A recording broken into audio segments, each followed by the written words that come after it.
ಆಮೆಗತಿಯಲ್ಲಿದೆ ತುಂಗಭದ್ರಾ ಜಲಾಶಯದ crest gate ಕಾಮಗಾರಿ. ವಿಜಯನಗರ ಜಿಲ್ಲೆ ಹೊಸಪೇಟೆಯ ಟಿಬಿ ಡ್ಯಾಂನಲ್ಲಿ ತುಂಗಭದ್ರಾ ಜಲಾಶಯ ಇರುವಂತದ್ದು. ಆಮೆಗತಿಯ ಕಾಮಗಾರಿ ಅಚ್ಚುಕಟ್ಟು ಪ್ರದೇಶದ ಲಕ್ಷಾಂತರ ರೈತರಲ್ಲಿ ಆತಂಕವನ್ನ ಹೆಚ್ಚು ಮಾಡಿದೆ. 2024 ಆಗಸ್ಟ್ 10ರಂದು ರಾತ್ರಿ ಜಲಾಶಯದ 19ನೇ ಕ್ರೆಸ್ಟ್ ಗೇಟ್ ಚೈನ್ ಕಟ್ ಆಗಿತ್ತು. ಇನ್ನು ಘಟನೆ ನಡೆದು 1.5 ವರ್ಷ ಆದರೂ ಕೂಡ ಕ್ರೆಸ್ಟ್ ಗೇಟ್ ಅಳವಡಿಕೆ ಕಾರ್ಯ ಮುಗಿದಿಲ್ಲ.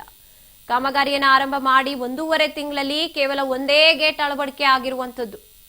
ಹಾಗಾಗಿ ವಿಳಂಬದ ಕಾಮಗಾರಿ ಬರುವಂತ ಮುಂಗಾರಿನಲ್ಲಿ ನೀರಿಗೆ ತೊಂದರೆ ಉಂಟಾಗೋ ಆತಂಕ ಎದುರಾಗ್ತಾ ಇದೆ.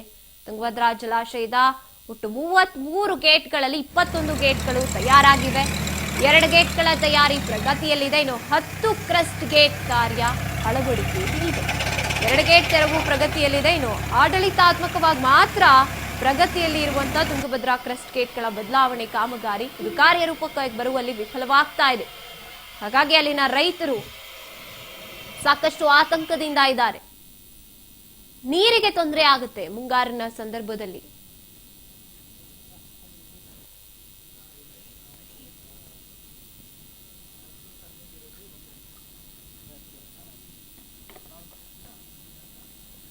ಆಮೆಗತಿಯಲ್ಲಿ ನಡೀತಾ ಇರುವಂತಹ ಕ್ರೆಸ್ಟ್ ಗೇಟ್ ಅಳವಡಿಕೆ ಕಾರ್ಯ 2024ರಲ್ಲಿ ಆರಂಭ ಆಗುತ್ತೆ ಅಂತ ಆಡಳಿತಾತ್ಮಕವಾಗಿ ಹೇಳಿರ್ತಾರೆ. ಆದ್ರೆ 1.5 ವರ್ಷ ಆದ್ರೂ ಯಾವುದೇ ರೀತಿಯಾದಂತಹ ಬದಲಾವಣೆಗಳು ಕಂಡು ಬಂದಿಲ್ಲ.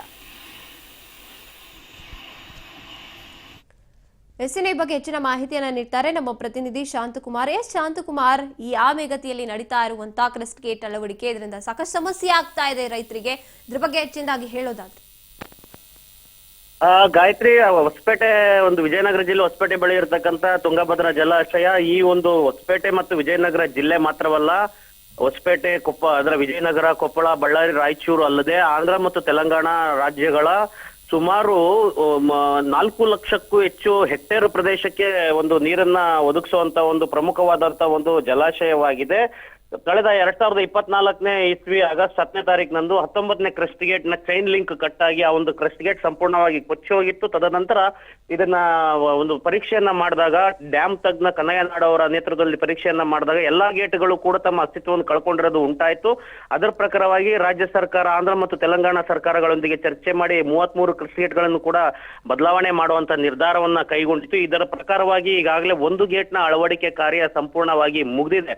ಸುಮಾರು 21 ಗೇಟ್ಗಳು ಈಗಾಗಲೇ ತಯಾರಾಗಿದ್ದಾವೆ. 2 ಗೇಟುಗಳ ತಯಾರಿಕೆ ಕೆಲಸ ಈಗ ಚಾಲ್ತಿಯಲ್ಲಿದೆ. ಆದ್ರೆ ಇದರ ಒಂದು ಕೆಲಸ ಏನು ಅಳವಡಿಕೆ ಮಾಡುವಂತ ಕೆಲಸ ಮಾತ್ರ ಆಮೆಗತಿಯಲ್ಲಿ ಸಾಗ್ತಾ ಇರೋದು. ಇದೊಂದು ಆಡಳಿತಾತ್ಮಕವಾಗಿ ಮಾತ್ರ ಇವರು ನಾವು ಕೆಲಸ ಮಾಡ್ತಾ ಇದ್ದೀವಿ, ಫೆಬ್ರವರಿ ಒಳಗೆ ಮುಗಿಸ್ತಿದ್ದೀವಿ ಕೆಲಸನ ಅಂತ ಹೇಳ್ತಾರೆ. ಆಲ್ರೆಡಿ ಫೆಬ್ರವರಿ ತಿಂಗಳ ನಾವು 10ನೇ ತಾರೀಕಿನಲ್ಲಿ ಇದ್ದೇವೆ ಈಗಾಗಲೇ. ಇನ್ನ ಒಂದು 18 ದಿವಸ ಹೋದ್ರೆ ಈ ತಿಂಗಳು ಮುಗಿತು. 18 ದಿವಸದಲ್ಲಿ 21 ಕ್ರೆಸ್ಟ್ ಗೇಟ್ ರೆಡಿ ಇರೋ 21 ಕ್ರೆಸ್ಟ್ ಗೇಟ್ ನ ಇವರು ಕೂರಿಸ್ಲಿಕ್ಕೆ ಹೇಗೆ ಸಾಧ್ಯ ಅನ್ನೋ ಪ್ರಶ್ನೆ ರೈತರನ್ನ ಕಾಡ್ತಾ ಇದೆ. ಇದರ ಜೊತೆಗೆ ಇದೇ ರೀತಿ ಮುಂದುವರೆದ್ರೆ ಈ ಬಾರಿಯ ಮುಂಗಾರಿನ ಮಳೆಗೆ ನಮ್ಮ ನೀರಿನ ಶೇಖರಣೆ ಕೂಡ ಇದು ಮಾಡ್ಲಿಕ್ಕೆ ಆಗೋದಿಲ್ಲ. ಈ ಕಾಮಗಾರಿಗಳನ್ನ ನಡೆಸ್ತಾನೆ ಈಗ ಮಾಡ್ಲಿಕ್ಕೆ ಸಾಧ್ಯ ಇಲ್ಲ ನೀರಿನ ಶೇಖರಣೆ ಅಂತೇಳಿ. ಮತ್ತು ಇದರಿಂದಾಗಿ ರೈತ ಒಂದು ಕುಲ ಏನಿದೆ, ರೈತರ ಒಂದು ಸಂಪೂರ್ಣವಾಗಿ ಈ ಭಾಗದ ರೈತರಿಗೆ ಒಂದು ಆತಂಕ ಮನೆ ಮಾಡಿದೆ. ಮುಂಗಾರು ಹಂಗಾಮಿಗೂ ಕೂಡ ನಮಗೆ ನೀರು ಸಿಗುತ್ತೋ ಇಲ್ವೋ ಅಂತ ಆತಂಕವನ್ನ ಅವರು ವ್ಯಕ್ತಪಡಿಸ್ತಾ ಇರ್ತಕ್ಕಂಥದ್ದು. ಹೀಗಾಗಿ ಈ ಕಾಮಗಾರಿಯನ್ನು ಆದಷ್ಟು ಜಲ್ದಿ ಮುಗಿಸ್ಬೇಕು ಅನ್ನೋ ಒಂದು ಒತ್ತಾಯವನ್ನ ಈಗ ಮಾಡ್ತಾ ಇರೋದು. ಗಾಯತ್ರಿ, ಧನ್ಯವಾದ ನಿಮ್ಮೆಲ್ಲ ಮಾಹಿತಿಗಾಗಿ ಶಾಂತಕುಮಾರ್. ಆಮೆಗತಿಯಲ್ಲಿ ಸಾಗ್ತಾ ಇರುವಂತಹ ಈ ಕಾರ್ಯವೈಖರಿ ಏನಿದೆ ಇದರಿಂದ ಅಲ್ಲಿನ ಜನತೆಗೆ, ರೈತರಿಗೆ ಸಾಕಷ್ಟು ಸಮಸ್ಯೆ ಆಗ್ತಾ ಇದೆ. ಮುಂದಿನ ದಿನಗಳಲ್ಲಿ ಸಮಸ್ಯೆ ಆಗತ್ತೆ, ಆ ಆತಂಕದಲ್ಲಿ ಅವರಿದ್ದಾರೆ. ಆದ್ರೆ ಯಾಕೆ ಅರ್ಥ ಮಾಡ್ಕೋತಾ ಇಲ್ಲ? ಏನ್ ಸಮಸ್ಯೆ ಆಗ್ತಾ ಇದೆ? ಕ್ರೆಸ್ಟ್ ಗೇಟ್ ಅನ್ನ ಆದಷ್ಟು ಬೇಗ ಅಳವಡಿಸ್ಕೊಳ್ಳೋದಕ್ಕೆ 1.5 ವರ್ಷ ಬೇಕಾ ಈ ಕೆಲಸ ಆಗೋದಕ್ಕೆ? ಇನ್ನು 1 ತಿಂಗಳಲ್ಲಿ ಏನ್ ಮಾಡ್ತಾರೆ? 18 ದಿನಗಳಲ್ಲಿ ಏನ್ ಬದಲಾವಣೆ ಆಗೋಕ್ ಸಾಧ್ಯ? 1.5 ವರ್ಷನೇ ಏನು ಮಾಡೋಕ್ಕಾಗಿಲ್ಲ. ಈಗ ಏನ್ ಮಾಡ್ತಾರೆ? ಯಾಕೆ ಇದು ಅರ್ಥ ಆಗ್ತಾ ಇಲ್ಲ? ಆಡಳಿತಾತ್ಮಕವಾಗಿ ಮಾತ್ರ ಭಾಷಣ ಬಿಗಿತಾರೆ, ಏನೋ ಪತ್ರದ ಮೂಲಕ ತಿಳಿಸ್ತಾರೆ, ಆದ್ರೆ ಕೆಲಸ ಮಾತ್ರ ಆಗ್ತಿಲ್ಲ.